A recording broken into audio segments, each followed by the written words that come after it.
എന്റെ അടുത്തേക്ക് വാ. നീ ഒരുപാട് കഷ്ടപ്പാടുകൾ അനുഭവിച്ചു, ഇനി അതിന്റെ ആവശ്യമില്ല. പക്ഷെ എനിക്ക് നിന്നെ വേണം. നമ്മൾക്ക് ഒരുമിച്ച് ഒരുപാട് കാര്യങ്ങൾ ചെയ്യാനുണ്ട്. പാഴാക്കാനൊട്ടും സമയമില്ല. എന്റെ അരികിലേക്ക് വരൂ. വെള്ളവും ഭക്ഷണവും. ദൈവമേ, അങ്ങയ്ക്ക് നന്ദി.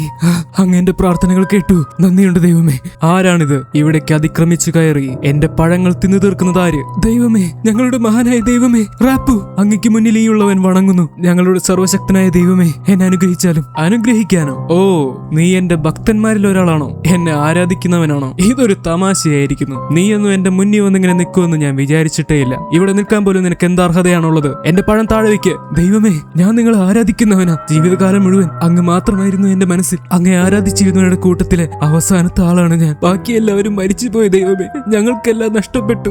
അങ്ങേ ആരാധിച്ച് ഞങ്ങൾ ജീവിച്ചു. ഊണിലും ഉറക്കത്തിലും റാപ്പു എന്ന് പറയുന്ന ഞങ്ങളുടെ ദൈവത്തിന്റെ പേര്, അങ്ങയുടെ പേര് ഞങ്ങൾ ജപിച്ചുകൊണ്ടേയിരുന്നു. സൂര്യന്റെ ദേവനായിട്ടുള്ള അങ്ങ് ഞങ്ങളോട് കരുണ കാണിക്കുമെന്ന് ഞങ്ങൾ വിചാരിച്ചിരുന്നു. പക്ഷെ ഞങ്ങളുടെ ഭൂമി വരണ്ടുണങ്ങി. സൂര്യന്റെ വെളിച്ചം ഞങ്ങൾക്ക് താങ്ങാനായില്ല. ചൂടും വരൾച്ചയും കാരണം അവിടെ വെള്ളവും ആഹാരവും ഇല്ലാതെയായി. എന്റെ കൂടെ ഉണ്ടായിരുന്ന എല്ലാവരും വിശന്ന് വലഞ്ഞു മരിച്ചു. ദാഹിച്ചൊരിറ്റ് വെള്ളത്തിനു വേണ്ടി അവർ കേണിരുന്നു. പക്ഷെ ഒന്നും ഉണ്ടായില്ല. ഓരോരുത്തരായി മരിച്ചു വീഴാൻ തുടങ്ങി. പക്ഷെ അപ്പോഴൊന്നും അങ്ങയിലുള്ള ഞങ്ങളുടെ വിശ്വാസം പോയിരുന്നില്ല. അവസാനമായി അങ്ങ് ഞങ്ങൾക്ക് മുക്തി തരുമെന്നും ഞങ്ങളെ സഹായിക്കുമെന്നും ഞങ്ങൾ കാത്തിരുന്നു. ഞങ്ങൾ അങ്ങയിൽ വിശ്വസിച്ചു.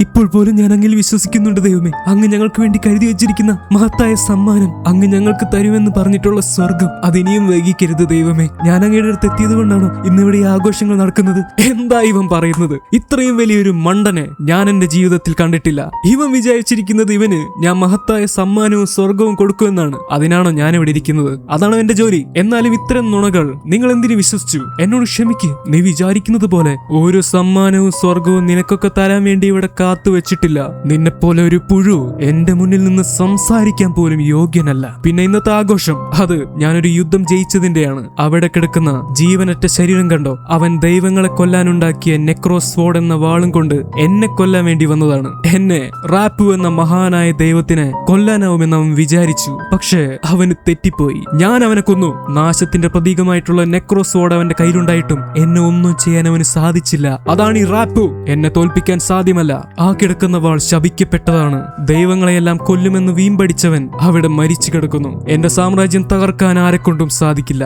പക്ഷെ ദൈവമേ, അങ്ങയുടെ സാമ്രാജ്യം ഇനി ഇല്ലല്ലോ. അങ്ങയെ ആരാധിക്കുന്ന അവസാനത്തെ ആളുകളായിരുന്നു ഞങ്ങൾ. പക്ഷെ ആ കൂട്ടത്തിൽ ഇനി ആരും ബാക്കിയില്ല. ഞാൻ മാത്രമേ ഉള്ളൂ. അവിടെയും നിനക്ക് തെറ്റിപ്പോയി. നിങ്ങളെല്ലാവരും മരിച്ചാലും എന്നെ ആരാധിക്കാൻ ഇനിയും ഒരുപാട് പേരുണ്ടാവും. അവരെന്നെ ഒരിക്കലും കണ്ടിട്ടില്ലെങ്കിലും അവരെന്നെ ആരാധിക്കും. ഞാൻ അവർക്ക് തിരിച്ചൊന്നും കൊടുത്തില്ലെങ്കിലും അവരെന്നെ ആരാധിക്കും. ഞാൻ അവർക്ക് കഷ്ടപ്പാട് മാത്രം കൊടുത്താലും അവരെന്നെ ആരാധിച്ചുകൊണ്ടേയിരിക്കും. അതൊക്കെ എന്റെ പരീക്ഷണങ്ങളാണെന്ന് അവർ സ്വയം വിശ്വസിക്കും. പക്ഷെ ഞാൻ അവർക്കൊരു പുഴുവിന്റെ വില പോലും കൊടുക്കുന്നില്ലെന്ന് അവരൊരിക്കലും തിരിച്ചറിയില്ല. എനിക്ക് വിശ്വസിക്കാനാവുന്നില്ല ദൈവമേ. എന്തൊക്കെ സഹിച്ചിട്ടാണ് ഞങ്ങൾ ഇവിടെ വരെ എത്തിയതെന്നറിയാമോ? ഞങ്ങൾ എന്നും അങ്ങയെ ആരാധിച്ചിരുന്നു, അങ്ങയിൽ വിശ്വസിച്ചിരുന്നു. ബാക്കി എല്ലാവരും മരിച്ചിട്ടും രക്ഷപ്പെട്ടത് ഞാനും എന്റെ മകളും മാത്രമാണ്. അവളൊരു പാവം കുട്ടിയായിരുന്നു. ഞങ്ങളുടെ ഗ്രാമം വരണ്ടുണങ്ങിയതുകൊണ്ട് അവിടെ എല്ലാവരും മരിച്ചു പോയതുകൊണ്ട് ഞാൻ എന്റെ മോളെയും എടുത്ത് എങ്ങോട്ടൊന്നില്ലാതെ നടക്കാൻ തുടങ്ങി. സൂര്യന്റെ ചൂടെന്നെ തളർത്തി. പക്ഷെ എന്റെ മോളെ ഞാൻ കൈവിട്ടില്ല. ഒരു തുള്ളി വെള്ളം പോലും ഇല്ലെങ്കിലും ഞാനും എന്റെ മോളും അങ്ങയിൽ വിശ്വസിച്ച് അങ്ങയ്ക്ക് വേണ്ടി പ്രാർത്ഥിച്ചിരുന്നു. എന്റെ മോൾ കല്ലുകളിൽ അങ്ങയുടെ പേര് എഴുതി വെച്ചു. അവൾക്ക് അങ്ങയെ ഒരുപാട് ഇഷ്ടമായിരുന്നു. പക്ഷെ അതുകൊണ്ടൊന്നും ഗുണമുണ്ടായില്ല. എന്റെ പാവം മോളും അവൾ എന്റെ കൈ കിടന്ന് ഒന്ന് എഴുന്നേക്കാൻ പോലും പറ്റാതെ, ഒരു തുള്ളി വെള്ളം പോലും കിട്ടാതെ മരിച്ചുപോയി. ആ പാവം അവസാനത്തെ നിമിഷം പോലും അങ്ങയുടെ പേരാണ് പറഞ്ഞിരുന്നത്. ദൈവം അവളെ രക്ഷിക്കുമെന്ന് അവൾ കരുതി. പക്ഷെ എന്റെ പാവം മോള് മരിച്ചു. എനിക്കൊന്നും ചെയ്യാൻ പറ്റിയില്ല. എന്റെ മോളെ എന്റെ കൈ കൊണ്ട് തന്നെ എനിക്ക് അടക്കം ചെയ്യേണ്ടി വന്നു. അത് കഴിഞ്ഞാണ് ദൈവമേ ഞാൻ ഇങ്ങോട്ട് എത്തിയത്. ഇവിടെ ഞങ്ങളുടെ ദൈവമായിട്ടുള്ള അങ്ങയെ കാണാൻ സാധിച്ചു. പക്ഷെ അങ്ങ് പറയുന്ന കാര്യങ്ങൾ കേൾക്കുമ്പോ ഇത്രയും നാൾ അങ്ങയെ ആരാധിച്ചത് അതൊക്കെ എന്തിനായിരുന്നെന്ന് തോന്നിപ്പോവാണ്. എല്ലാം വെറുതെ ആയിരുന്നു ദൈവമേ. അങ്ങയ്ക്ക് ഞങ്ങളോട് സ്നേഹമില്ലേ? ഞങ്ങളോട് കരുണ കാണിക്കില്ലേ? നിന്നെ പോലെയുള്ള പാഴ്ജനങ്ങളോട് കരുണ കാണിച്ചിട്ടും സ്നേഹം കാണിച്ചിട്ടും എനിക്കെന്ത് കിട്ടാനാ? നിന്റെയൊക്കെ ജോലി കഷ്ടപ്പെടുക എന്നത് മാത്രമാണ്. എന്നെ പോലെയുള്ള ദൈവങ്ങളെ ആരാധിക്കുക, കഷ്ടപ്പെടുക. ആ കഷ്ടപ്പാട് എന്റെ പരീക്ഷണമാണെന്ന് വിചാരിച്ച് നരകിച്ച് മരിക്കുക. ഇതാണ് നിന്റെയൊക്കെ ലക്ഷ്യം. അതിൽ കൂടുതലൊന്നുമില്ല. ദൈവങ്ങളുടെ ജീവിതത്തിൽ നിനക്കൊന്നും യാതൊരു വിലയുമില്ല. നിനക്കൊക്കെ വേണ്ടി കരുതി വെച്ചിരിക്കുന്ന അവസാനത്തെ സമ്മാനം മരണം മാത്രമാണ്. നിങ്ങൾ പറയുന്നതൊന്നും ശരിയല്ല. നിങ്ങൾ ഇങ്ങനെയൊക്കെ പറയുന്ന ആളാണെങ്കിൽ നിങ്ങളൊരു ദൈവമായിരിക്കില്ല. ഇങ്ങനെയുള്ള ഒരു ദൈവത്തിനെ എനിക്കിനി വേണ്ട. നീ എന്നെ ധിക്കരിക്കാറായോ നായേ? ഒരു ദൈവമായി എന്റെ മുന്നിൽ വന്ന് ചിലയ്ക്കുന്നോ? നിനക്ക് വേണ്ടി ഞാൻ കരുതി വെച്ചിരിക്കുന്ന അവസാനത്തെ സമ്മാനം എന്താണെന്നറിയണ്ടേ? അതാണ് നിന്റെ മരണം. എന്റെ കയ്യിൽ കിടന്ന് പിടഞ്ഞ് മരിക്കുന്നതാണ് നിന്റെ അർത്ഥമില്ലാത്ത ജീവിതത്തിന് കിട്ടുന്ന അർത്ഥം. നിനക്ക് കിട്ടുന്ന സമ്മാനം ഇതാണ്. നിനക്കൊക്കെ വിധിച്ചിട്ടുള്ളത് എനിക്ക് വേണ്ടി സ്വയം ബലിയാടാവുക. ദൈവങ്ങൾക്ക് നിന്നെ വേണ്ട. ദൈവങ്ങളോട് നീ പ്രതികാരം ചോദിക്കണം. അതിന് നിനക്ക് എന്നെ വേണം, എനിക്ക് നിന്നെയും വേണം. എല്ലാ ദൈവങ്ങളെയും കൊല്ലണം, ഇറ്റേണിറ്റിയിലേക്ക് പോകണം. അവിടേക്ക് എത്തിക്കഴിഞ്ഞാൽ നിനക്ക് എല്ലാ ദൈവങ്ങളോടും പ്രതികാരം ചോദിക്കാം. വഴികളെല്ലാം ഞാൻ പറഞ്ഞു തരാം. ഇനി ദൈവങ്ങൾ ഇവിടെ ആവശ്യമില്ല. ഈ റാപ്പുവിനെ കൊല്ലാൻ മാത്രം ഇന്ന് വരെ ആരും ജനിച്ചിട്ടില്ല. അങ്ങനെയുള്ള എന്റെ അടുത്ത് ഒരു നായയുടെ വില പോലുമില്ലാത്ത നീ സംസാരിക്കരുതായിരുന്നു. ഇനി നിന്റെ മരണം എന്റെ കൈകളിലാണ്.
ഇതെങ്ങനെ സാധിച്ചു? ഒരു സാധാരണക്കാരനായ നിന്നെ ആ വാൾ തിരഞ്ഞെടുത്തിരിക്കുന്നു. നെക്രോസോട് നിന്നെ തിരഞ്ഞെടുത്തിരിക്കുന്നു. ആ വാൾ ശപിക്കപ്പെട്ടതാണ്. ഇപ്പോൾ നീയും ശപിക്കപ്പെട്ടവനായി മാറി. പക്ഷെ എനിക്ക് അങ്ങനെ തോന്നുന്നില്ല. ഇതെനിക്ക് കിട്ടിയ ശാപമല്ല, എനിക്കൊരു പുതിയ ശക്തി കൈവന്നതുപോലെ തോന്നുന്നു. ഇത് ഞാൻ ചെയ്യേണ്ട ഒരു കർമ്മമായി തോന്നുന്നു. ഞാൻ ഈ വാളിന് കൊടുക്കുന്ന ഒരു വാഗ്ദാനമായി തോന്നുന്നു. അതുകൊണ്ട് ഞാൻ ഇവിടെ വെച്ച് എന്റെ പ്രതിജ്ഞയെടുക്കുന്നു. ഇനി ഈ ലോകത്ത് ദൈവങ്ങളുടെ ആവശ്യമില്ല.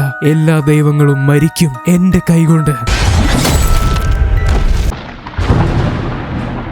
മക്കളെ എല്ലാവരും ഓടിവാ. ഇന്ന് നമുക്കൊരു കഥ കേട്ടാലോ? ആരുടെ കഥയാന്ന് കേൾക്കണോ? എന്നാ എല്ലാവരും വന്നിരിക്കി. ഇന്ന് ഞാൻ പറയാൻ പോകുന്നത് ഒരു വീരന്റെ കഥയാ. ഒരു മഹാവീരന്റെ. ചിലരവനെ ഒരു ദൈവമായിട്ടാ കാണുന്നത്, വേറെ ചിലരവനെ ഒരിക്കലും അടങ്ങാത്തൊരു പോരാളിയായിട്ടാണ് കാണുന്നത്. അവനൊരു സുന്ദരനാ, കുഞ്ഞി കണ്ണുകളാ, സ്റ്റൈലും ചിരിയാ.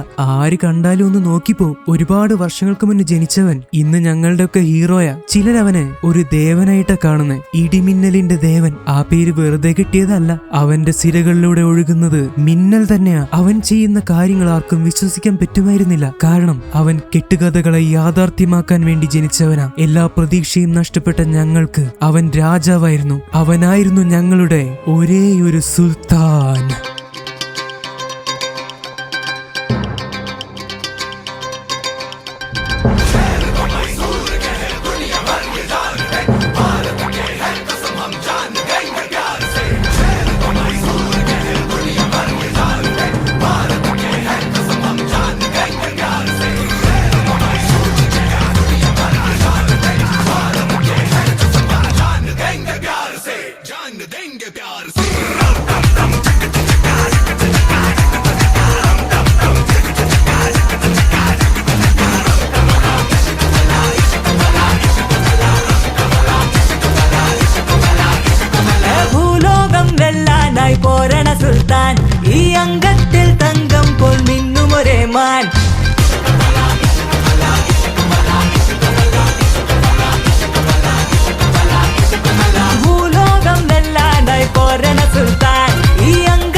ചിരികളിലാകെ മുത്തുമിനുങ്ങണ മഞ്ചലിലറണ കനവുകളാണോ ഇനിയൊരു കുറിയേങ്ങാൻ കനിയുകയെങ്കിൽ അതിരനുദിനം പെരുപെരുക്കണ സാമ്രാജ്യത്തിൻ സാമ്രാട്ടോ ഈ ഭൂലോകം നെല്ലാനായി പോരണ സുൽത്താൻ ഈ അംഗത്തിൽ തങ്കം പോൽ നിന്നും ഒരേ മാൻ ഭൂലോകം നെല്ലാനായി പോരണ സുൽത്താൻ ഈ അംഗത്തിൽ തങ്കം പോൽ നിന്നും ഒരേ മാൻ മേരെ സുൽത്താൻ ഷേരെ സുൽത്താൻ താരം സുൽത്താൻ ധീരൻ സുൽത്താൻ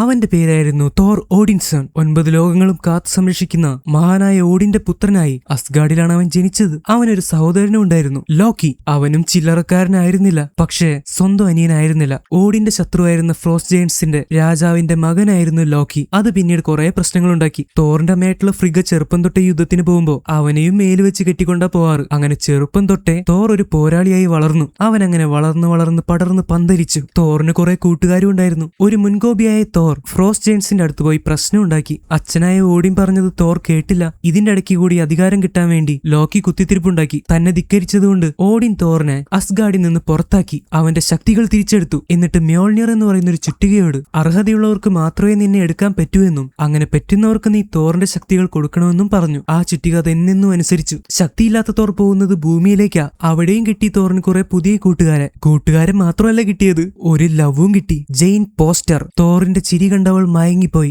ജെയിനിന്റെ ലുക്ക് കണ്ട് തോറും മയങ്ങിപ്പോയി. തോറിന് അവന്റെ ജീവിതകാലത്തിൽ ഒരുപാട് പ്രണയിനികളുണ്ടായിരുന്നു. അത് ചിലപ്പോൾ കടൽ കൊള്ളക്കാരികളായിരുന്നു, ചിലപ്പോൾ അതൊരു രാക്ഷസ ചെന്നായയുടെ പുറത്തിരിക്കുന്ന ചെന്നായ പെണ്ണും ആവാം. പക്ഷെ ഇവരെക്കാളൊക്കെ തോറിന് ഇഷ്ടപ്പെട്ടത് ജെയിൻ പോസ്റ്ററിനെയാ. ശരിക്കുള്ള പ്രണയം എന്താണെന്ന് ജെയിൻ തോറിന് കാണിച്ചു കൊടുത്തു. മനുഷ്യരെ പറ്റി തോർ കുറച്ചുകൂടി അടുത്തറിയാൻ തുടങ്ങി. അർഹനല്ലാതിരുന്ന തോർ ജെയിനിന്റെ കൂടെ ജീവിച്ച് പതുക്കെ ആ ചുറ്റികയെടുക്കാൻ അർഹനായി മാറി. അവൻ വീണ്ടും തോർ ഓഡിൻസനായി തിരിച്ചു വന്നു. ഒരു ചെറിയ യുദ്ധത്തിനൊടുവിൽ സഹോദരനായ ലോക്കിയെ തോർ പരാജയപ്പെടുത്തി. ലോക്കി എങ്ങോട്ടോ വീണുപോയി. ആ യുദ്ധത്തിനിടയിൽ അസ്ഗാർഡിന്റെ ഏറ്റവും വലിയ ശക്തിയായ ബൈഫ്രോസ്റ്റ് പാലം തകർന്നു. അത് കഴിഞ്ഞ് ലോക്കിയെ തേടി തോർ വീണ്ടും ഭൂമിയിൽ ചെന്നു. അവിടെ വെച്ച് അവൻ അവെഞ്ചേഴ്സിനെ പരിചയപ്പെട്ടു. അതിലൊരാളായി മാറി. ലോക്കിയെയും താനോസിന്റെ പടയെയും അവെഞ്ചേഴ്സിനൊപ്പം നിന്ന് തോർ നേരിട്ടു. ഭൂമിയിൽ ചെന്നപ്പോൾ ആദ്യം അയൺമാനുമായും ക്യാപ്റ്റനുമായും പ്രശ്നങ്ങൾ ഉണ്ടായെങ്കിലും പിന്നെ അതൊക്കെ അവസാനിച്ചു. അവർ നല്ല കൂട്ടുകാരായി. അവിടെയുള്ള ഹൾക്ക് എന്ന് പറയുന്ന ഒരു പച്ച രാക്ഷസനുമായിട്ടും തോർ പ്രശ്നമുണ്ടാക്കി. പക്ഷെ അതെല്ലാം ആളുകളുടെ നല്ലതിനു വേണ്ടിയായിരുന്നു. അതുകൊണ്ട് തന്നെയാണ് തോർ എപ്പോഴും അർഹനായത്. അവസാനം ലോക്കിയെ പിടിച്ചുകെട്ടി തിരിച്ച് അസ്ഗാർഡിലേക്ക് അവൻ കൊണ്ടുവന്നു.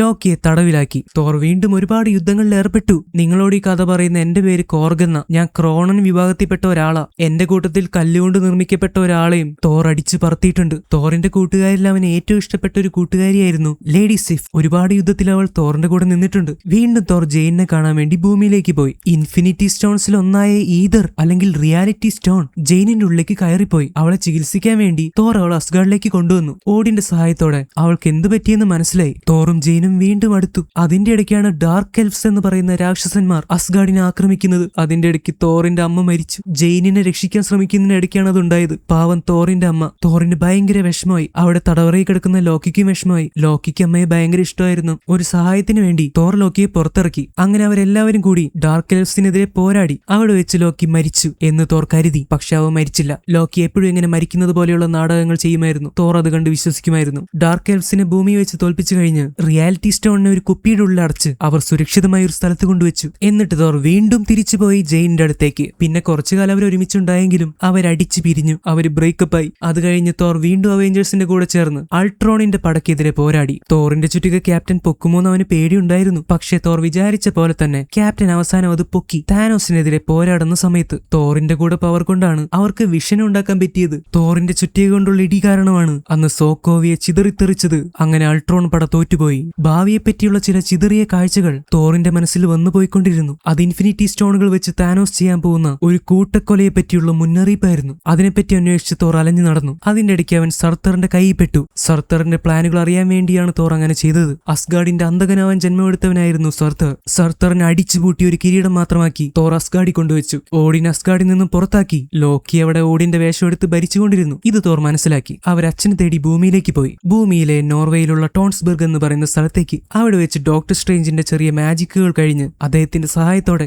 അവർ ഓടിന്റെ അടുത്തേക്ക് ചെന്നു. അവിടെ വെച്ച് അവരുടെ അച്ഛനും പോയി. അച്ഛൻ പോയതോടെ കുറെ കാലമായി പൂട്ടിയിട്ടിരുന്ന അവരുടെ സഹോദരി ഹെല പുറത്തേക്ക് വന്നു. തോർ അവൾക്ക് നേരെ ചുറ്റിക എറിഞ്ഞു. തോറിന്റെ ചുറ്റിക ഹെല ഞെക്കി പൊട്ടിച്ചു. അവിടുന്ന് തോറും ലോക്കിയും പോകുന്നത് സക്കാർ എന്ന് പറയുന്ന ഒരു പ്ലാനറ്റിലേക്കാണ്. അവിടെ വെച്ച് തോറിനെ അവർ എല്ലാവർക്കും കാണാൻ വേണ്ടി ഒരു പോരാളിയാക്കി മാറ്റി. അൾട്രോണുമായിട്ടുള്ള യുദ്ധത്തിന്റെ ഇടയിൽ എങ്ങോട്ടോ പോയ ഹൾക്കിനെ തോർ വീണ്ടും കാണുന്നത് അപ്പോഴായിരുന്നു. അവർ തമ്മിൽ ഫൈറ്റ് നടക്കാൻ തുടങ്ങി. അവിടെ വെച്ചാണ് തോർ എന്നെ ഈ കോർഗിനെ പരിചയപ്പെടുന്നത്. അങ്ങനെ ഞങ്ങൾ ബെസ്റ്റ് ഫ്രണ്ട്സ് ആയി മാറി. എന്നെ മാത്രമല്ല, എന്റെ കൂടെ അവിടെ മീക്ക് എന്ന് പറയുന്ന വേറൊരുത്തിയും കൂടി ഉണ്ടായിരുന്നു. ഇവിടെ വെച്ച് തന്നെയാണ് തോർ വാൾക്കയറിയുമായിട്ട് കണ്ടുമുട്ടുന്നത്. അങ്ങനെ തോറിന്റെ ബെസ്റ്റ് ഫ്രണ്ട്സ് കൂടി വന്നു. വാൾക്കയറി ഒടുക്കത്തെ പോരാളിയായിരുന്നു. അവളുടെ സഹോദരികളെ എല്ലാം കൊന്നുകളഞ്ഞത് തോറിന്റെ സഹോദരിയായിട്ടുള്ള ഹെലയ.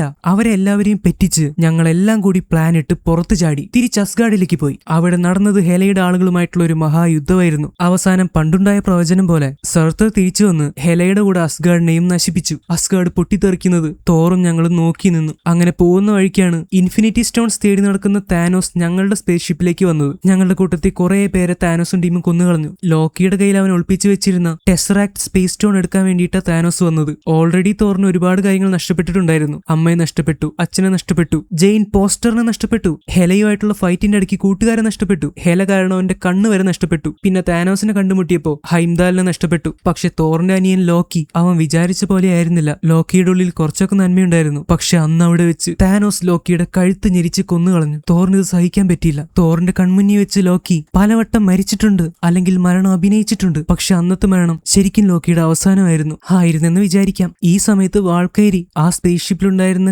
ചെറിയ മറ്റൊരു സ്പേസ് ഷിപ്പിൽ കൂടെ എന്നെയും വേറെ കുറെ അസ്ഗാർഡിയൻസിനെയും രക്ഷിച്ച് ഭൂമിയിലേക്ക് കൊണ്ടുപോയി. എന്നിട്ട് അവിടെ ന്യൂ അസ്ഗാർഡ് എന്ന് പറയുന്ന ഒരു സ്ഥലത്ത് ഞങ്ങൾ താമസമുറപ്പിച്ചു. തോറിന്റെ അച്ഛനായിട്ടുള്ള ഓടി മരിച്ച സ്ഥലമായിരുന്നു അത്. അതാണ് പുതിയ അസ്ഗാർഡ്. കാരണം ഓടി പറഞ്ഞിരിക്കുന്നത് എവിടെയാണോ അസ്ഗാർഡുകാരുള്ളത് അതാണ് അസ്ഗാർഡ് എന്നാ. തോർ വിചാരിച്ചിരുന്നത് അവന്റെ ഇടിമിന്നലിന്റെ ശക്തി വരുന്നത് ആ ചുറ്റിയിൽ നിന്നാണെന്നാ. പക്ഷെ അതായിരുന്നില്ല സത്യം. അവൻ ഇടിമിന്നലിന്റെ ദേവനാണെങ്കിൽ അവൻ ഒരു ആയുധത്തിന്റെ ആവശ്യമില്ല. ആ ഇടിമിന്നൽ അവന്റെ ഉള്ളിൽ തന്നെയുള്ളതാ. അത് തോർ തിരിച്ചറിഞ്ഞു. എന്തായാലും അവിടുന്ന് തോർ ചെല്ലുന്നത് ഗാർഡിയൻസ് ഓഫ് ദി ഗാലക്സിയുടെ അടുത്തേക്കാ. ആ കൂട്ടത്തിൽ star lord, Gamora, Rocket, Nebula, Drax, Groot അങ്ങനെ കുറെ പേരുണ്ടായിരുന്നു. അവര് 2 ഗ്രൂപ്പായിട്ട് പിരിഞ്ഞു. റോക്കറ്റും തോറും ഗ്രൂട്ടും ഒരുമിച്ച് പോയി ഒരു വലിയ കുള്ളന്റെ അടുത്ത് ചെന്ന് സ്റ്റോം ബ്രേക്കർ എന്ന് പറയുന്ന ആയുധം ഉണ്ടാക്കി. അതിന്റെ കൈ കൊടുത്തത് ഗ്രൂട്ടാ. ബൈഫ്രോസ്റ്റിനെ ഉണ്ടാക്കാനുള്ള കഴിവ് ഈ സ്റ്റോം ബ്രേക്കറിനുണ്ടായിരുന്നു. ബൈഫ്രോസ്റ്റ് ഉപയോഗിച്ച് ഒരു സ്ഥലത്ത് നിന്ന് വേറെ സ്ഥലത്തേക്ക് പെട്ടെന്ന് പോവാം. അങ്ങനെ അവരെല്ലാവരും കൂടി ഭൂമിയിൽ യുദ്ധം നടക്കുന്ന സ്ഥലത്തേക്ക് വന്നു. താനോസിനെതിരെ പോരാടാൻ അവെഞ്ചേഴ്സിനെ സഹായിച്ചു. തോർ അവിടെ വന്ന് ലാൻഡ് ചെയ്തപ്പോ ഭൂമി തന്നെ വിറച്ചുപോയി. താനോസിന്റെ നെഞ്ചാങ്കൂട്ടിലേക്ക് തോർ സ്റ്റോം ബ്രേക്കർ കുത്തിയിറക്കി. പക്ഷേ തോർ താനോസിന്റെ തലയ്ക്കൊന്നും വെച്ചില്ല. താനോസ് സ്നാപ്പ് ചെയ്തപ്പോ പ്രപഞ്ചത്തിലെ പകുതി ജീവനുകൾ മാഞ്ഞുപോയി. തോറിനും ഞങ്ങൾക്കും പ്രിയപ്പെട്ട കുറെ പേര് മാഞ്ഞുപോയി. പക്ഷെ തോറും ഞാനും മീക്കും ഒന്നും മാഞ്ഞുപോയില്ല. തോർ ഭയങ്കര ഡിപ്രഷനായി. സ്നാപ്പ് ചെയ്ത് കഴിഞ്ഞ് താനോസ് എവിടെ പോയി ഒളിച്ചിരിക്കുന്നെന്ന് കണ്ടെത്തി കഴിഞ്ഞ അവെഞ്ചേഴ്സ് നേരെ അങ്ങോട്ട് ചെന്നു. പക്ഷെ അപ്പോഴേക്കും താനോസ് ഇൻഫിനിറ്റി സ്റ്റോണുകളെ തന്നെ പൊടിയാക്കി കളഞ്ഞിരുന്നു.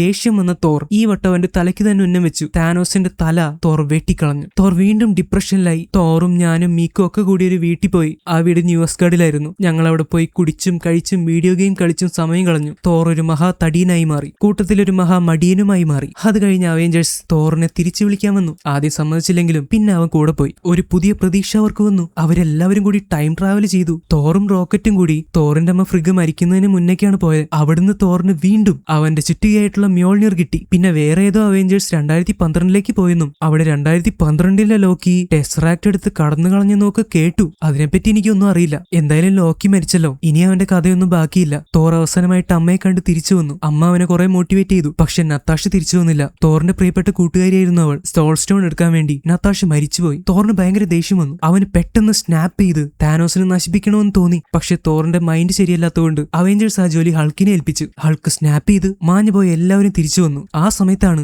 താനോസ് പാസ്റ്റിൽ നിന്ന് അങ്ങോട്ട് യുദ്ധം ചെയ്യാൻ വേണ്ടി വരുന്നത്. അങ്ങനെ അവെഞ്ചേഴ്സ് എല്ലാവരും കൂടി യുദ്ധം നടന്നു. തോർ കുറച്ചൊന്ന് ബാക്കിലേക്ക് പോയപ്പോ അർഹനായ ക്യാപ്റ്റൻ തോറിന്റെ മ്യോൾനിർ എടുത്ത് പോരാടാൻ തുടങ്ങി. പക്ഷെ എല്ലാവരും തോൽക്കുന്നായപ്പോ ദേ കുറെ പോർട്ടൽ തുറന്ന് എല്ലാ അവെഞ്ചേഴ്സും എല്ലാ പോരാളികളും കൂടി ഒറ്റക്കെട്ടായിട്ട് തിരിച്ചു വരുന്നു. അങ്ങനെ എല്ലാവരും കൂടി താനോസിന്റെ പടക്കെതിരെ പോരാടി. ഞാനും മീക്കൊക്കെ ആ കൂട്ടത്തിലുണ്ടായിരുന്നു. പക്ഷെ അവസാനം എല്ലാവർക്കും വേണ്ടി ഞങ്ങളുടെ പ്രിയപ്പെട്ട ടോണി സ്റ്റാർക്ക് ഒരു ത്യാഗം ചെയ്തു. അദ്ദേഹം ഗാനിലെറ്റ് എടുത്ത് കയ്യിലിട്ട് സ്നാപ്പ് ചെയ്തു. സ്വയം മരിക്കുകയും താനോസിനെയും പടയെയും മായ്ച്ചു കളയുകയും ചെയ്തു. തോറിന് ടോണി സ്റ്റാർക്കിനെ ഭയങ്കര ഇഷ്ടമായിരുന്നു. പക്ഷെ ടോണി മരിച്ചുപോയി. അതുപോലൊരു മനുഷ്യൻ അതിന് മുന്നോ ശേഷവും ഉണ്ടായിട്ടില്ല. അത് കഴിഞ്ഞെന്താ പുതിയ അസ്ഗാർഡിന്റെ ചുമതല തോർ വാൾക്കേറിയെ ഏൽപ്പിച്ചു. വാൾക്കേറിയാണ് ഇപ്പോ ന്യൂ അസ്ഗാർഡിന്റെ പുതിയ രാജാവ്, റാണി. തോർ വീണ്ടും പുതിയ അഡ്വഞ്ചേഴ്സ് ചെയ്യാൻ വേണ്ടി ഗാർഡിയൻസ് ഓഫ് ദി ഗാലക്സിയുടെ കൂടെ പോയി. സ്റ്റാർ ലോർഡിനും തോറിനും ഇടയ്ക്ക് സ്പേസ് ഷിപ്പിന്റെ പേരിൽ ചില ചെറിയ തർക്കങ്ങളൊക്കെ ഉണ്ടായിരുന്നു. പക്ഷെ തോർ മനസ്സുകൊണ്ട് ശുദ്ധനായതുകൊണ്ട് അവർ തോറിനെ അംഗീകരിച്ചു. അവർ തമ്മിൽ ചേർന്ന് ഒരുപാട് യുദ്ധങ്ങൾ ചെയ്തുകൊണ്ടിരുന്നു. പക്ഷേ തോറിന്റെ മനസ്സ് ശാന്തമാകുന്നുണ്ടായിരുന്നില്ല. താൻ സ്നേഹിക്കുന്നവരും തന്നെ സ്നേഹിക്കുന്നവരും ഒക്കെ മരിച്ചുകൊണ്ടിരിക്കുകയാണെന്ന് തോറിന് തോന്നി. അതുകൊണ്ട്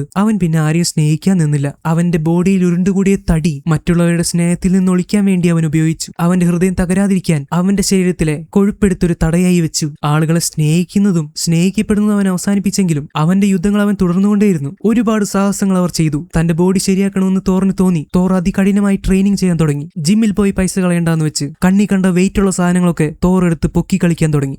അങ്ങനെ ഒരു മഹാ തടീനിൽ നിന്നും തോർ അവന്റെ പഴയ ബോഡി തിരിച്ചെടുത്തു. അവൻ 6 പാക്ക് ആയി മാറി. പക്ഷെ എന്തൊക്കെ ചെയ്തിട്ടും അവന്റെ മനസ്സിന്റെ വിഷമം മാറുന്നുണ്ടായിരുന്നില്ല. പലപ്പോഴും ഗാർഡിയൻസ് ഓഫ് ദി ഗാലക്സിയുടെ കൂടെ ഫൈറ്റിന് പോകുമ്പോൾ അവര് ഫൈറ്റ് ചെയ്യുന്നത് നോക്കി തോർ വെറുതെ ഇരിക്കാറുണ്ട്. അതിന്റെ കാരണം തോറിന്റെ ഉള്ളിലുള്ള വിഷമമായിരുന്നു. സ്നേഹത്തെയും പ്രണയത്തെയും തേടി നടക്കുന്നത് തോർ ഉപേക്ഷിച്ചു. പക്ഷേ യുദ്ധം ചെയ്യുന്നത് ഉപേക്ഷിച്ചില്ല. താൻ യുദ്ധങ്ങൾ ചെയ്യാൻ വേണ്ടി മാത്രം ജനിക്കപ്പെട്ടവനാണെന്ന് തോർ വിശ്വസിക്കാൻ തുടങ്ങി. ചില സമയത്ത് സ്റ്റോം ബ്രേക്കർ മണ്ണിൽ കുത്തിവെച്ച് തോർ ധ്യാനിക്കാൻ വേണ്ടി ഇരിക്കുമായിരുന്നു, മനസ്സിനെ ശാന്തമാക്കാൻ വേണ്ടി. ആരെങ്കിലും വന്ന് ഹേയ് തോർ, ഈ യുദ്ധത്തിൽ ജയിക്കാൻ എനിക്ക് നിന്റെ സഹായം ആവശ്യമുണ്ടെന്ന് പറയുന്നത് കേൾക്കുന്നത് വരെ. ഹേയ് തോർ, ഈ യുദ്ധത്തിൽ ജയിക്കാൻ എനിക്ക് നിന്റെ സഹായത്തിന്റെ ആവശ്യമുണ്ട്. ഓക്കെ, ഞാനിപ്പോ ഒന്ന് വന്ന് ഇരുന്നേ ഉള്ളൂ. എന്നാലും യുദ്ധം വന്നാൽ പിന്നെ എന്താ ചെയ്യാ? നമുക്ക് പെട്ടെന്ന് പോവാം. വരൂ സ്റ്റോം ബ്രേക്കർ, നമുക്ക് പണിയുണ്ട്. നിങ്ങളെല്ലാവരും യുദ്ധം നടക്കുന്ന സ്ഥലത്തേക്ക് വരൂ, ഞാൻ അവിടെ ഉണ്ടാവും. Hello friends.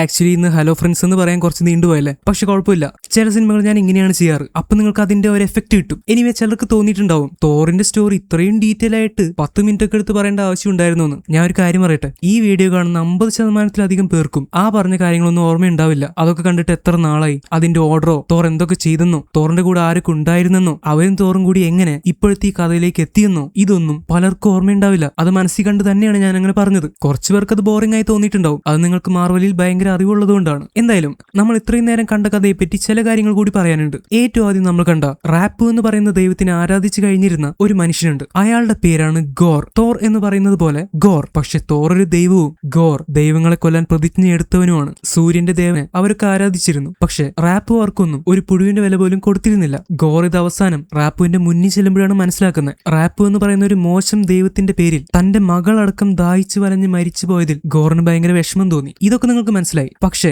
നെക്രോ സ്വോർഡ് എന്ന് പറയുന്ന വാളിനെ പറ്റി നിങ്ങൾ കുറച്ചും കൂടി മനസ്സിലാക്കണം. ആദ്യം എന്താണിതെന്നും ഇതെങ്ങനെ ഉണ്ടായെന്നും പറയാം. ഞാൻ പറഞ്ഞതുപോലെ കോമിക്സിൽ എനിക്ക് അറിവ് കുറവാണ്, എന്നാലും ഞാൻ മനസ്സിലാക്കിയ ചില കാര്യങ്ങൾ പറയുന്നേ ഉള്ളൂ. സൃഷ്ടിയുടെ തുടക്കത്തിൽ, അതായത് ഈ പ്രപഞ്ചം അല്ലെങ്കിൽ യൂണിവേഴ്സ് ഒക്കെ തുടങ്ങുന്നതിന് മുന്ന് ഇരുട്ട് നിറഞ്ഞ ഒരു വലിയ കാലഘട്ടമായിരുന്നു. ഈ സ്ഥലത്ത് വേണമെങ്കിൽ വോയിഡ് എന്ന് വിളിക്കാം. ഇവിടുത്തെ ഒരേ ഒരു രാജാവായിരുന്നു നൾ. പ്രകാശം വരുന്നത് നള്ളിന് ഇഷ്ടമല്ല. ഇരുട്ടിന്റെ രാജാവായിരുന്നു നൾ. പിന്നെ കുറച്ചു നാൾ കഴിഞ്ഞ് സെലസ്റ്റിയൽസ് എന്ന് പറയുന്ന ദൈവതുല്യമായിട്ടുള്ള പ്രത്യേകതരം ആളുകൾ പ്രപഞ്ചത്തിൽ വരാൻ തുടങ്ങി. ഇനി ഈ സെലസ്റ്റിയൽസിനെ ആരുണ്ടാക്കിയെന്നൊക്കെ പറഞ്ഞു പോവുകയാണെങ്കിൽ വീണ്ടും കോമിക്സിൽ ഡീപ്പായിട്ട് പോകേണ്ടി വരും. നമുക്കതിന്റെ ആവശ്യമില്ല. എല്ലാവർക്കും മുകളിലുള്ള ഒരാളാണ് സെലസ്റ്റിയലിനെ നിർമ്മിച്ചതെന്ന് വേണമെങ്കിൽ പറയാം. ഈ സെലസ്റ്റിയൽസ് എന്ന് നിങ്ങൾ നേരത്തെ കേട്ടിട്ടുണ്ടാവും. നമ്മളുടെ ഈഗോ ഒരു സെലസ്റ്റിയൽ ആയിരുന്നു. സെലസ്റ്റിയൽസിനെ പറ്റി കുറച്ചുകൂടി അധികമായിട്ട് പറയാൻ പറ്റുന്ന ഒരു സിനിമ ഇനി വരുന്നുണ്ട്. നമുക്ക് അതിൽ കൂടുതൽ കാര്യങ്ങൾ പറയാം. അപ്പോ സെലസ്റ്റിയൽസ് ഈ ലോകത്തിൽ വെളിച്ചം കൊണ്ടുവരാൻ തുടങ്ങി. അവർ ഗ്രഹങ്ങളെയും നക്ഷത്രങ്ങളെയും ഒക്കെ നിർമ്മിക്കാൻ തുടങ്ങി. യൂണിവേഴ്സിനെ അവർ പുതിയൊരു ഓർഡറിലേക്ക് കൊണ്ടുവരാൻ തുടങ്ങി. ഇത് നള്ളിന് ഇഷ്ടപ്പെട്ടില്ല.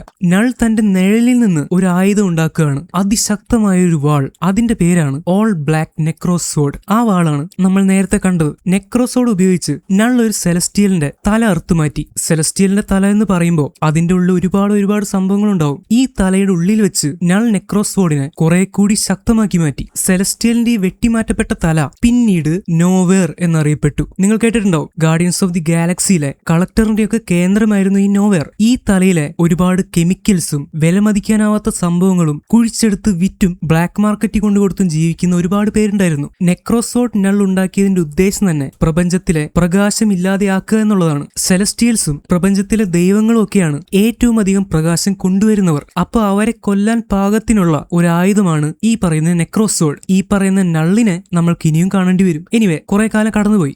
നെക്രോസോഡിന് എപ്പോഴും അത് ഉപയോഗിക്കാനായിട്ട് ഒരാളെ വേണം. അത് ചില സമയത്ത് നെക്രോസോഡ് തന്നെ തിരഞ്ഞെടുക്കാറുണ്ട്. തന്നെ ഉപയോഗിക്കാൻ ആരും ഇല്ലാതെ ആയാൽ അതിന് അർഹനാണെന്ന് തോന്നുന്ന തന്റെ അടുത്തുള്ള ആരെങ്കിലും നെക്രോസോഡ് തെരഞ്ഞെടുത്ത് വിളിച്ചു വരുത്തും. ഇങ്ങനെയാണ് മരുഭൂമിയിൽ മരിക്കാൻ വേണ്ടി കിടന്നിരുന്ന ഗോറിനെ നെക്രോസോഡ് തന്റെ അടുത്തേക്ക് വിളിച്ചു വരുത്തിയത്. നെക്രോസോഡിന്റെ ശബ്ദം ഗോറിന്റെ തലയിൽ കേൾക്കാൻ തുടങ്ങി. അങ്ങോട്ടേക്ക് വരുന്ന വഴിക്ക് ഗോറിന്റെ കൈ നെക്രോസോഡ് കൊണ്ട് മുറിയുന്നുണ്ട്. അതേസമയം തന്നെ നെക്രോസോഡ് ഗോറുമായിട്ട് ഒരു കണക്ഷൻ ഉണ്ടാവുകയാണ്. പെട്ടെന്ന് തന്നെ ഗോറിന്റെ കയ്യിൽ ആ മുറിവ് ഭേദമായി. ഇത് നെക്രോസോഡിന്റെ കഴിവ് കാരണമാണ് സംഭവിക്കുന്നത്. നെക്രോസോഡിന്റെ കഴിവുള്ള ആൾക്ക് ഒരുപാട് ശക്തിയും ഇങ്ങനെയുള്ള ഹീലിംഗ് പവറും അങ്ങനെ പല കഴിവുകളും കിട്ടും. ഒരാളുടെ മനസ്സിലെ ആഗ്രഹത്തെ അല്ലെങ്കിൽ ദുഷ്ടചിന്തകളെ നെക്രോസോഡ് ഒരുപാട് വർദ്ധിപ്പിക്കും. റാപ്പുവിനെ പോലെയുള്ള ഒരു ദൈവത്തിനെ കാണുമ്പോൾ ഗോറിന് ദൈവങ്ങളോട് മൊത്തത്തിൽ ഒരു പക തോന്നുന്നുണ്ട്. നെക്രോസോഡിന്റെ ഉദ്ദേശവും ദൈവങ്ങളെ ഇല്ലാതാക്കുക എന്നുള്ളതാണ്. ഗോർ തനിക്ക് പറ്റിയ ആളാണെന്ന് നെക്രോസോഡ് നേരത്തെ തിരിച്ചറിഞ്ഞു. അങ്ങനെ ആ വാൾ സ്വയം ഗോറിന്റെ കയ്യിലേക്ക് ചെല്ലുകയായിരുന്നു. ആ വാൾ ഉപയോഗിച്ച് ഗോർ റാപ്പു എന്ന് പറയുന്ന ദൈവത്തെ കൊന്നുകളഞ്ഞു.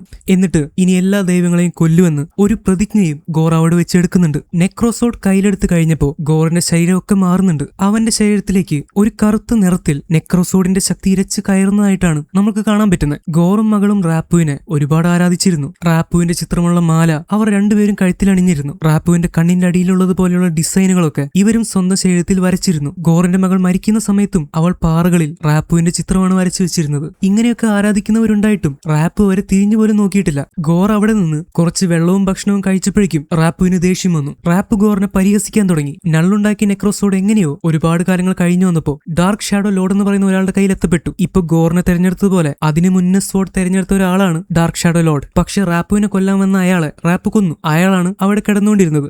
ഗോറിന്റെ ശരീരത്തിലേക്ക് നെക്രോസോഡിന്റെ കറുത്ത നിറം ഇങ്ങനെ കയറാൻ തുടങ്ങുന്നത് നമ്മൾ കണ്ടല്ലോ. അതുപോലെ ഒരുപാട് കാലം നെക്രോസോഡ് ഉപയോഗിച്ചുകൊണ്ടായിരിക്കാം അവിടെ കിടക്കുന്ന ആൾക്ക് മുഴുവനായിട്ട് ആ നിറം വന്നത്. റാപ്പുവിന്റെ മാല ഗോർ പൊട്ടിച്ചെറിഞ്ഞതോടെ റാപ്പു ഗോറിനെ കഴുത്തിന് പിടിച്ചു പൊക്കി. ഈ സമയത്താണ് ആ വാൾ അവന്റെ കയ്യിലേക്ക് സ്വയം വരുന്നത്. പക്ഷെ അതിന്റെ ഇടയ്ക്ക് ആ വാൾ ഗോറിന്റെ തലയിൽ ചില കാര്യങ്ങൾ പറയുന്നുണ്ട്. നിന്റെ പ്രതികാരം തീർക്കാൻ ഞാൻ സഹായിക്കാം. നീ എല്ലാ ദൈവങ്ങളെയും കൊല്ലണം. നീ ഇറ്റേണിറ്റിയിലേക്ക് പോകണം. അതിനുള്ള വഴി ഞാൻ പറഞ്ഞു തരാന്നൊക്കെ. അപ്പൊ ഇറ്റേണിറ്റി എന്ന് പറയുന്ന വാക്ക് നിങ്ങൾ ഓർത്തു വയ്ക്കണം. അതെന്താ നമുക്ക് വഴി പറയാം. വാൾ കയ്യിലേക്ക് വന്നതോടെ ഗോറിന്റെ കണ്ണിന്റെ നിറം മാറി. അവന് ഇറ്റേണിറ്റി എന്താണോ അതിനെപ്പറ്റിയുള്ള ചില കാഴ്ചകൾ മനസ്സിലേക്ക് വരാൻ തുടങ്ങി. ഇതൊക്കെ നെക്രോസോഡ് കാരണമാണ് നടക്കുന്നത്. പെട്ടെന്ന് ഒറ്റ കുത്തിന് ഗോർ റാപ്പുവിന്റെ കഴുത്ത് പിളർത്തി. ദൈവങ്ങളെ കൊല്ലാൻ വേണ്ടി തിരഞ്ഞെടുക്കപ്പെട്ടവനാണ് ഗോർ. ആ പ്രതിജ്ഞയെടുത്ത് ഗോർ റാപ്പുവിന്റെ തല വെട്ടി വീഴ്ത്തി. ഓഡിനും ഫ്രിഗിയൊക്കെ മരിച്ചു പോകുമ്പോൾ ഒരു സ്വർണ്ണ നിറത്തിൽ വായുവിലേക്ക് അലിഞ്ഞു ചേരുകയാണ് ചെയ്യുന്നത്. അതുപോലെ തന്നെ ഈ ദൈവവും മരിച്ചു കഴിഞ്ഞ് സ്വർണ്ണ നിറത്തിൽ വായുവിലേക്ക് അലിഞ്ഞു ചേർന്നു. ഗോറിനെ കളിയാക്കുന്നത് കണ്ട് പൂക്കൾ കൊണ്ട് നിർമ്മിക്കപ്പെട്ട പോലെയുള്ള ചില ആളുകളൊക്കെ അവിടെ ചിരിച്ചുകൊണ്ട് നിൽക്കുന്നുണ്ടായിരുന്നു. പക്ഷെ റാപ്പുവിനെ ഗോർ കൊന്നു കഴിഞ്ഞ് അവരൊക്കെ പേടിച്ച് പൊടിയായി പോയി. നെക്രോസോഡ് ഒരു ശപിക്കപ്പെട്ട ആയുധമാണെന്നും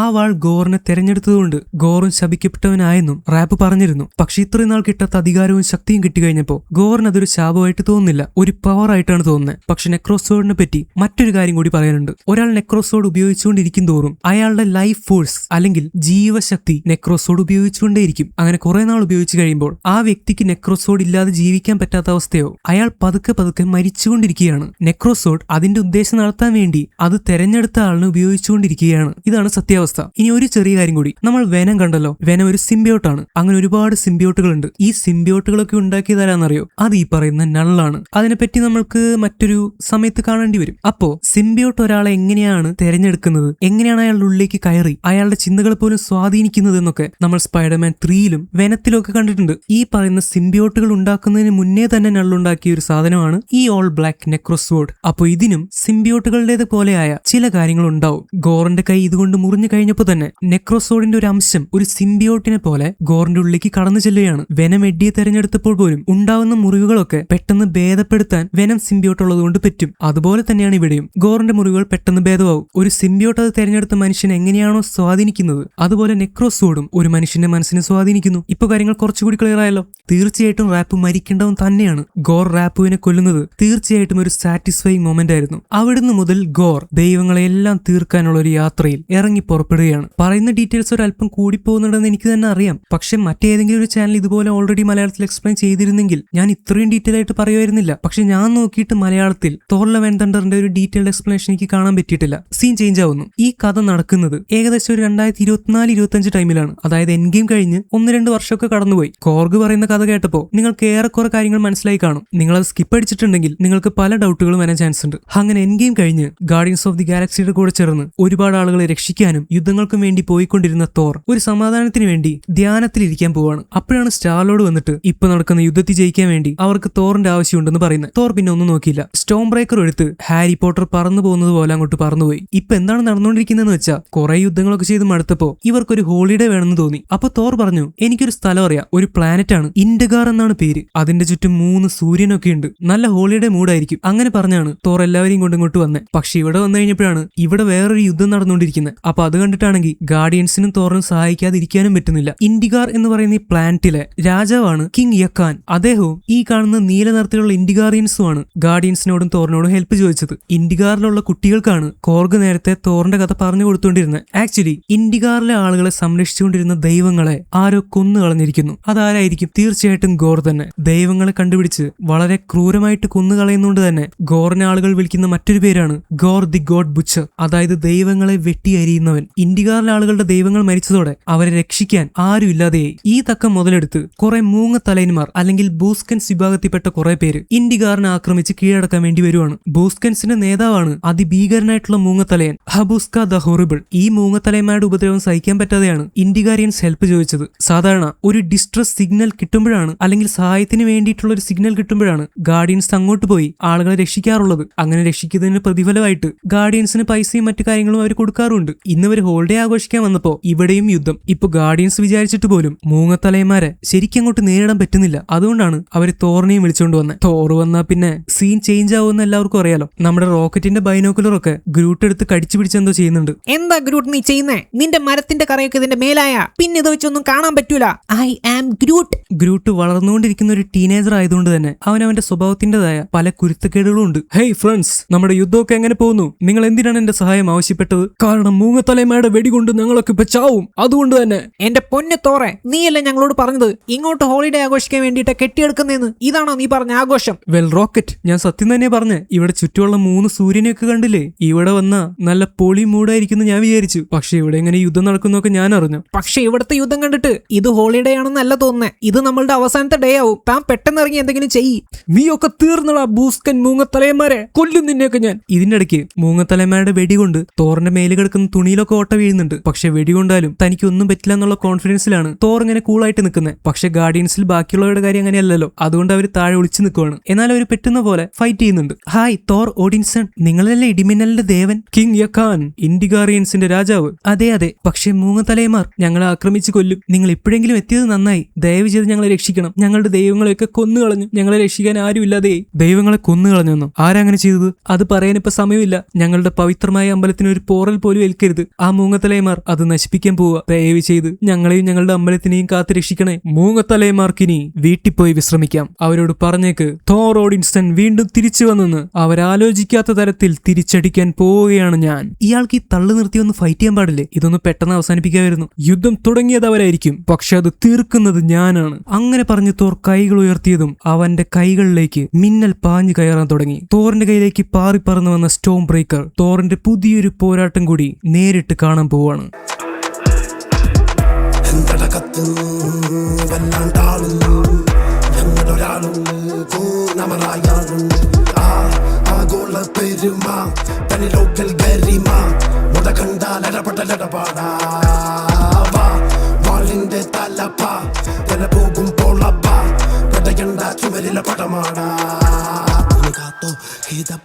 ഹൃദയത്തെ തുടിപ്പ് പിടിവിട്ട പടപ്പ്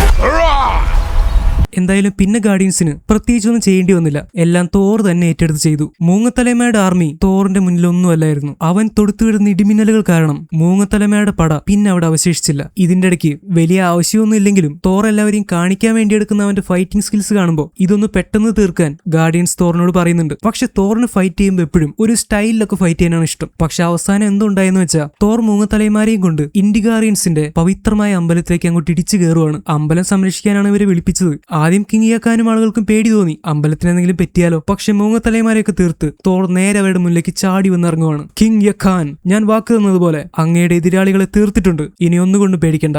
നിങ്ങളും നിങ്ങളുടെ പവിത്രമായ അമ്പലവും ഇനി സുരക്ഷിതം. എന്തായാലും എന്നെയും എന്റെ കൂടെ ഫൈറ്റ് ചെയ്ത ഗാർഡിയൻസ് ഓഫ് ദി ഗാലക്സിയെയും നിങ്ങളെന്ന് ഓർത്തിരുന്നാൽ മാത്രം മതി.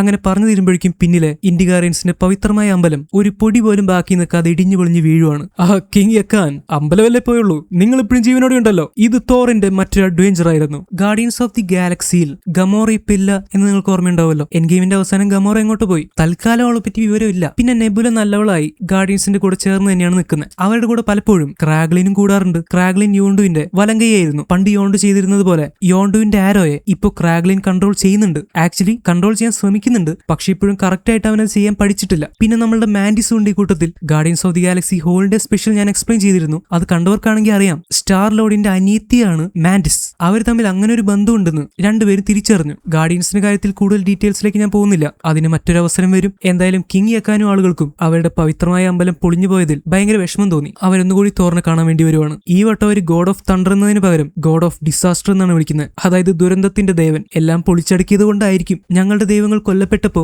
ഇനി എല്ലാവരും ഞങ്ങളെ യുദ്ധത്തിൽ പരാജയപ്പെടുത്തുമെന്നും ഞങ്ങളെ കൊന്നൊടുക്കുമെന്നും ഭയപ്പെട്ടു. പക്ഷെ നിങ്ങളെല്ലാവരും വന്ന് മൂങ്ങത്തലയന്മാരെ ഓടിച്ച് ഞങ്ങളെ രക്ഷിച്ചു. പിന്നെ ഞങ്ങളുടെ പവിത്രമായ അമ്പലം അതിപ്പോ ഇല്ല. എന്തായാലും അതിന് പകരമായിട്ട് ഞാൻ നിങ്ങൾക്കൊരു സമ്മാനം തന്നുവിടണമെന്ന് ആഗ്രഹിക്കുവാണ്. അത് ഏറ്റെടുത്താലും. എന്തോ കുത്തി പറയുന്നത് പോലെ പറഞ്ഞിട്ട് കിങ് യഖാൻ 2 വലിയ ആടുകളെ അവർക്ക് സമ്മാനമായിട്ട് കൊടുക്കുവാണ്. ആടുകളുടെ സൗണ്ട് എന്നൊക്കെ പറഞ്ഞാൽ കേട്ട് നിൽക്കാൻ പോലും പറ്റില്ല. ഓ സോറി, സൗണ്ട് തെറ്റിപ്പോയി. ഇതായിരുന്നു സൗണ്ട്. എന്തായാലും അമ്പലം പൊളിച്ചു കളഞ്ഞതിന് പകരമായിട്ട് ഒരു 8ന്റെ പണിയായിട്ടാണ് ഈ ആടുകളെ കൊടുത്തതെന്നാണ് എനിക്ക് തോന്നുന്നത്. വാവ് കിങ് യഖാൻ, ഇത്രയും വലിയ ആടുകളെ ഞങ്ങൾക്ക് സമ്മാനമായിട്ട് തരികയാണോ? ആടുകളെ എനിക്ക് ഭയങ്കര ഇഷ്ടമാണ്. They are the real gods. പിന്നെ കിങ് യഖാൻ, നിങ്ങളുടെ അമ്പലം തകർത്തതിനെ പറ്റി എനിക്ക് വിഷമമുണ്ട്. അയ്യോ വേണ്ട, ഇനി ഒന്നും പറയണമെന്നില്ല. നിങ്ങൾ എത്രയും പെട്ടെന്ന് ഇവിടുന്ന് പോകുന്നോ അത്രയും സന്തോഷം. അതായത് ഇനി ഇവിടെ തൊലഞ്ഞു പോകാനൊന്നും ബാക്കിയില്ല. നിങ്ങൾ പെട്ടെന്ന് പോയാൽ നിങ്ങൾക്കും ഹാപ്പി ആവാലോ. പിന്നെ ആടുകളെ കൊണ്ടുപോകാൻ മറക്കണ്ട. നിങ്ങൾക്കെന്നും നല്ല ഉറക്കം കിട്ടും. എന്തു പറയുന്നു കോർഗ്, നിനക്ക് ആടുകൾ ഇഷ്ടപ്പെട്ടില്ലേ? ആഹാ, അവറ്റുകളുടെ കരച്ചിൽ കേൾക്കാൻ തന്നെ എന്തൊരു രസം, എന്തൊരു സംഗീതാത്മകം. എനിക്ക് എത്ര രസമായിട്ട് തോന്നുന്നില്ല. ഉറക്കം കിട്ടാതെ ചാവോ നമ്മള്? എന്തായാലും ഇന്ന് 10ാം ക്ലാസിന്റെ റിസൾട്ട് വരുന്ന ദിവസമാണ്. കുറെ പേർക്ക് ഫുൾ A+ കിട്ടും, കുറെ പേര് ജസ്റ്റ് പാസ്സാവും, കുറെ പേര് ഇതിന്റെ ഇടയിൽ, കുറെ പേര് തോൽക്കുകയും ചെയ്യും. എല്ലാവരും പറയുന്ന പോലെ തോറ്റതുകൊണ്ട് വലിയ പ്രശ്നമൊന്നുമില്ലെന്ന് ഞാൻ പറയില്ല. പക്ഷെ നിങ്ങൾക്ക് ഇനിയും ട്രൈ ചെയ്യാനുള്ള മൈൻഡ് ഉണ്ടെങ്കിൽ അത് മതി. ഓരോരുത്തരുടെയും ടൈം ലൈൻ വ്യത്യസ്തമാണ്. ഓരോരുത്തരും സക്സസ്ഫുൾ ആവുന്നത് അവരുടേതായ സമയത്താണ്. ഫുൾ A+ കിട്ടിയവര് സ്റ്റാറ്റസും സ്റ്റോറിയും ഒക്കെ ഇട്ട് ആഘോഷിക്കുന്നുണ്ടാവും. നിങ്ങളുടെ പാരന്റ്സും റിലേറ്റീവ്സും ഒക്കെ നിങ്ങളെ മറ്റുള്ളവരായിട്ട് കമ്പയർ ചെയ്യുന്നുണ്ടാവും. പക്ഷെ നിങ്ങൾക്ക് വീണ്ടും ട്രൈ ചെയ്യാനുള്ള മനസ്സുണ്ടെങ്കിൽ അതൊന്നും കാര്യമായിട്ട് എടുക്കണ്ട. ഇതൊക്കെ എല്ലാ കാലത്തും സംഭവിക്കുന്നതാണ്. തോറ്റവർ ജയിക്കാൻ വേണ്ടി ട്രൈ ചെയ്യുക. മാർക്ക് കുറഞ്ഞവർ ഇനി എന്ത് ചെയ്താൽ ഇംപ്രൂവ് ചെയ്യാൻ പറ്റുമെന്ന് ആലോചിക്കുക. എന്തായാലും ഇതെല്ലാത്തിന്റെ അവസാനമൊന്നുമല്ല. എന്റെ കൂടെ 10ാം ക്ലാസ്സിൽ പഠിച്ച് തോറ്റ് പിന്നെയും 1-2 കൊല്ലം കഴിഞ്ഞ് പഠിച്ച് പാസ്സായി ഇപ്പൊ വലിയ നിലയിലിരിക്കുന്ന ആൾക്കാരെ എനിക്കറിയാം. അതുപോലെ തന്നെ നല്ല മാർക്ക് കിട്ടിയവർ തീർച്ചയായിട്ടും ട്രൈ ചെയ്ത് തന്നെ കിട്ടിയതാണ്. അവർക്ക് കൺഗ്രാറ്റുലേഷൻസ്. നിങ്ങൾക്ക് ഇനിയും ലൈഫിൽ ഒരുപാട് വിജയിക്കാൻ പറ്റട്ടെ. All the best for everyone. അപ്പോൾ ഇന്നത്തെ പാർട്ട് എക്സ്പ്ലനേഷൻ കുറച്ച് ഓവറായെങ്കിലും നിങ്ങൾക്ക് എല്ലാവർക്കും ഇഷ്ടപ്പെട്ടെന്ന് കരുതുന്നു. അടുത്ത പാർട്ടി കാണുന്നതുവരെ once again it's me Amit signing out.